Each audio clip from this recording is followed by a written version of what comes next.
O top 5 desse domingo na semana 7 da NFL, meus jovens maravilhosos da NFL Brasil. E eu começo com dois quarterbacks extremamente safadinhos, dois quarterbacks que têm algo em comum. Eles aparecem nos momentos mais importantes e suas equipes são talvez as duas melhores da NFL. Eu falo de Jared Goff e eu falo de Patrick Mahomes. Jared Goff está alcançando números realmente históricos. Ele completou 83,5% de seus passes nos últimos 4 jogos, que é um recorde de um quarterback que lançou pelo menos 90 bolas num período de 4 jogos. 76 de 91 nessas partidas. Nesse último jogo contra o Minnesota Vikings, eu vi um QB dando a volta por cima 2 vezes na partida. 2 vezes em que o momentum estava todo com o time da casa, um time que estava invicto. Então, os Vikings abriram 10-0. Nas 3 primeiras campanhas dos Lions, eles não fizeram nada. E aí, o Jared Goff começou a dominar o jogo. Ele acertou 22 de 25 passes nesse último jogo, né? Amon-Ra St. Brown foi sensacional. Mas, os Vikings foram lá e conseguiram a virada e venciam faltando perto de 6 minutos por 29-28, logo depois de um fumble retornado para touchdown, para realmente incendiar a torcida lá em Minnesota. E mesmo assim o Jared Goff, faltando 2 minutos e pouco, conduziu a campanha vitoriosa, posicionou o kicker e os Lions venceram. Então o que a gente pede dos nossos quarterbacks? Justamente isso, como que você encara a adversidade, como que você joga no quarto período e como que você joga na campanha final quando seu time precisa pontuar. É pontuar ou perder? E o Jared Goff tá dando conta do recado em basicamente todas as partidas aqui. Uma coisa realmente impressionante, tá? Então, grande vitória do Detroit Lions. E aí, no outro lado do espectro, a gente não vê um quarterback produzindo bons números. O Patrick Mahomes tem 6 touchdowns e 8 interceptações essa temporada. As 8 interceptações são a pior marca da NFL. Ele teve 2 interceptações nesse jogo contra o San Francisco 49ers. Mas sabe o que ele também teve? Ele teve 2 campanhas logo depois de turnovers que resultaram em touchdowns. Ele teve uma corrida de 33 jardas na reta final do terceiro período para ajudar a ampliar a vantagem para 21-12. Depois de uma interceptação do Brock Purdy no quarto período, ele conduziu outra campanha para abrir 28-12. Então, o Kansas City Chiefs está 6-0 nessa temporada. O time tem um saldo de pontos de apenas 43. São vários jogos apertados. Mas por que Kansas City vence essa partida? Por que nessas partidas? Porque nas situações mais cruciais que definem um jogo, o Patrick Mahomes não falha. Ele pode até ter uma interceptação no início da partida, outra, os números realmente não chamam atenção. Mas quando o time mais precisa de uma corrida, ou de um passe, ou de um touchdown, quando a situação realmente pede, aí que o Patrick Mahomes brilha. E é por isso que ele é o melhor quarterback da NFL. Sensacional. Meu segundo destaque vai para os quarterbacks reservas. Foram tantos nessa semana 7, uma coisa realmente impressionante, né? Mason Rudolph, do Tennessee Titans, perdeu. Dorian Thompson-Robinson, James Winston entraram no lugar do Deshaun Watson. A torcida do Cleveland, né, vibrou quando ele se machucou. Achei que foi uma tremenda de uma bola fora.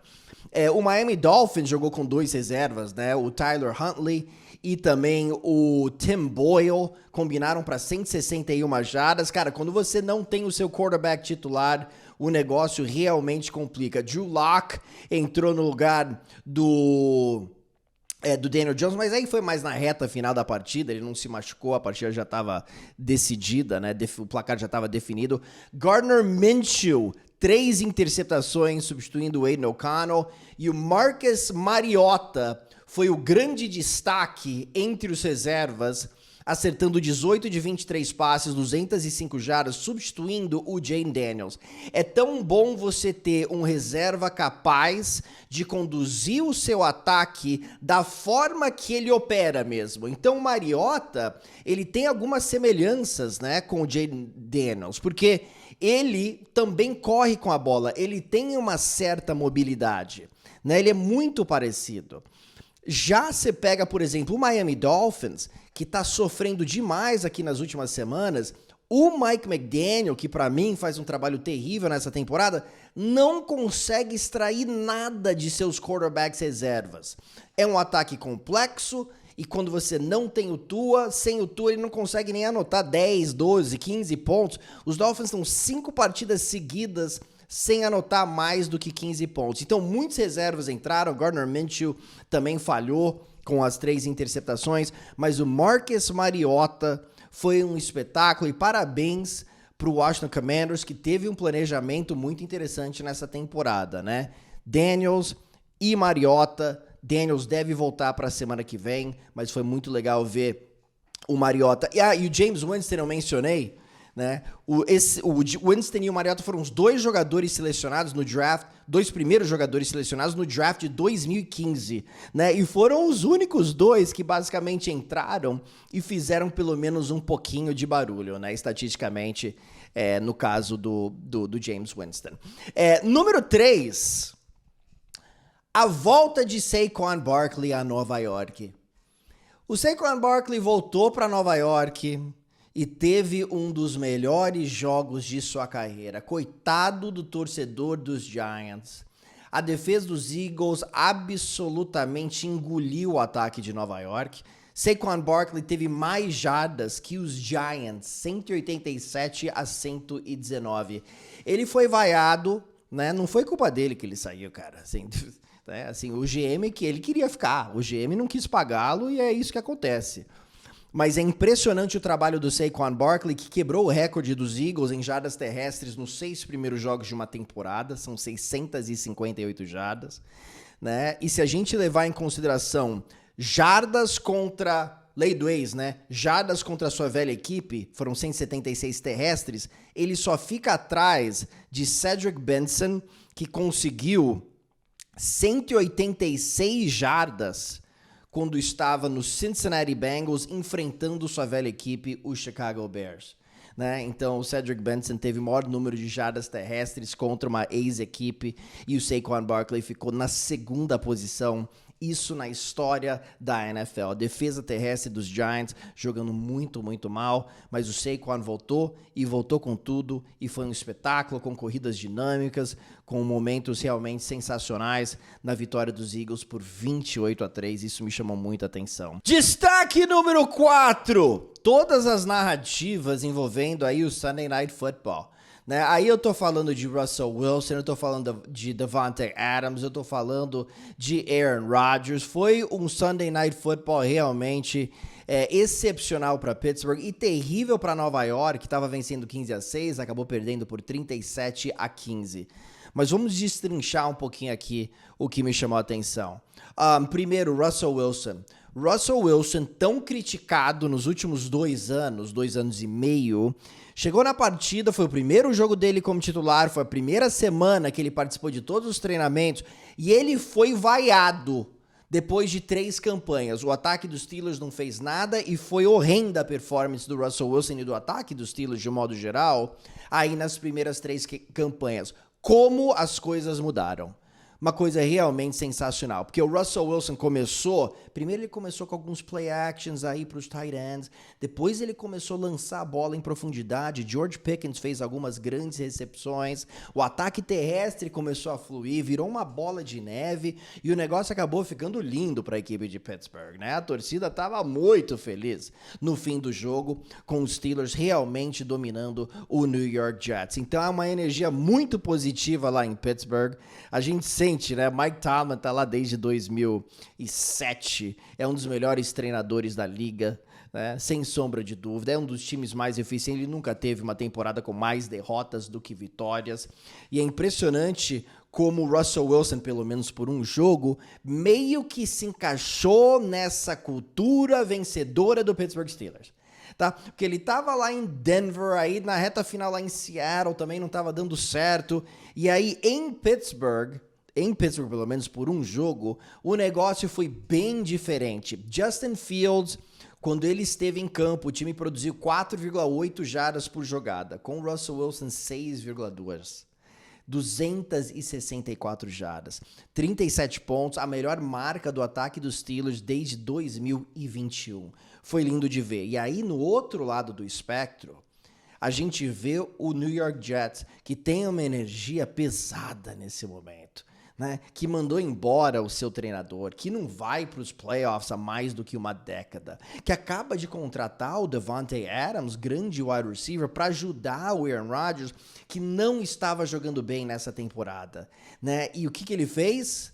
Nada, especialmente no segundo tempo. Olha só isso daqui.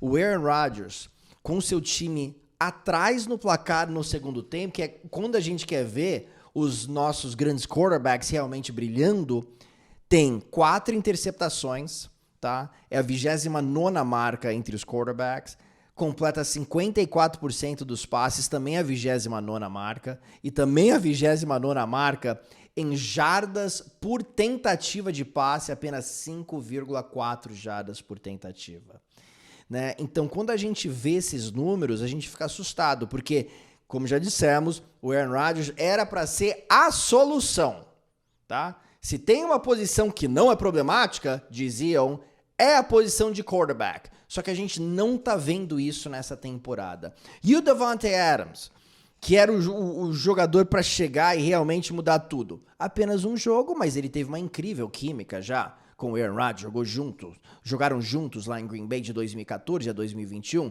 Foram 9 bolas na direção dele, 3 recepções, 30 jardas, nenhuma recepção no segundo tempo. E o Pittsburgh Steelers realmente dominou, tá? Então, enquanto o Russell Wilson soltava a bola, 5 de 6 em passes que viajaram pelo menos 10 jardas, o New York Jets agora encara um momento de tremenda adversidade com a imprensa, com a campanha, 2 vitórias, 5 derrotas, e talvez com o vestiário já começando em breve questionar, né? Se a comissão técnica está fazendo o trabalho correto, porque trocaram o treinador, agora é o Jeff Ulbrich, que era o coordenador defensivo, agora é o treinador principal, e a defesa dos Jets sofreu aqui nas últimas 2 semanas. É muita coisa para equilibrar, coordenador defensivo, técnico do time, é difícil. Então, Pittsburgh 5-2, Nova York 2-5, Pittsburgh vive um momento de empolgação com o Russell Wilson, pelo menos por uma semana, e o New York Jets está numa fase realmente terrível, dá a impressão que os Jets não vão se recuperar o suficiente para conseguir chegar numa pós-temporada, não é verdade? E aí, no meu quinto destaque, simplesmente vai para a diferença que os quarterbacks fazem num grupo de wide receivers. E aí eu vou usar o Buffalo Bills como exemplo aqui, porque os Bills viveram o seu melhor momento nessa temporada. Aí eu falo do jogo aéreo, com seus wide receivers aparecendo. Foi o melhor momento dos wide receivers do Buffalo Bills aqui nessa última semana, ok? Com o Keon Coleman tendo 4 recepções, 125 jardas. O Khalil Shakir, 7 recepções, 65 jardas. E o Amari Cooper, que chegou de Cleveland, 4 recepções, 66 jardas e 1 touchdown. Né? O Josh Allen teve mais do que 320 jardas. Os Bills anotaram os últimos 34 pontos dessa partida. No início da temporada, a gente falava dos melhores grupos de wide receivers e o Buffalo Bills não entrava na equação, tá? E também não tinha o Amari Cooper, óbvio, né? Mas a diferença que um quarterback faz num grupo de recebedores. E eu entendo que nos últimos jogos os Bills não tiveram uma grande performance aí do seu grupo de wide receivers, também teve algumas lesões.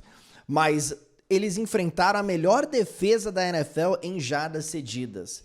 E tiveram realmente 3 wide receivers brilhando, tá? Então, com um grande quarterback como é o Josh Allen, que ainda não lançou uma interceptação, tudo é possível e a gente vê uma evolução mais rápida, geralmente, dos recebedores quando existe um grande quarterback, tá? E eu tô vendo isso, por exemplo, do Keon Coleman, esse calouro, e o Amari Cooper, logo em seu primeiro jogo, já foi lá e teve 66 jardas e um touchdown. Isso me chama atenção. Agora, a gente vê o Jalen Waddle e o Tyreek Hill do Miami, por exemplo. Essa dupla é considerada por muitos a melhor da NFL. Eles tiveram 2 recepções, cada um teve uma recepção, Waddle 11 jardas, Tyreek Hill 8 jardas. Ambos sumiram depois da lesão do Tua Tagovailoa, né? Você sabia que o Keon Coleman e o Khalil Shakir, os dois, têm mais jardas que o Jalen Waddle e o Tyreek Hill, né? É uma coisa realmente impressionante.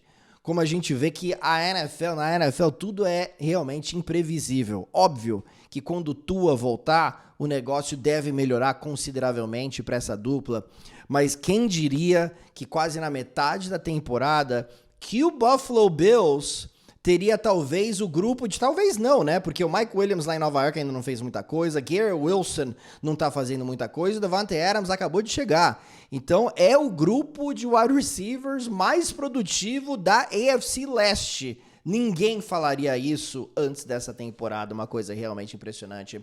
Buffalo vencendo por 34-10 a segunda vitória consecutiva do Buffalo Bills, meus jovens. Não é verdade? Uma semana 7 maravilhosa, um domingo realmente excepcional e a gente se fala em breve aqui na NFL Brasil. Grande abraço a todos vocês. Tchau!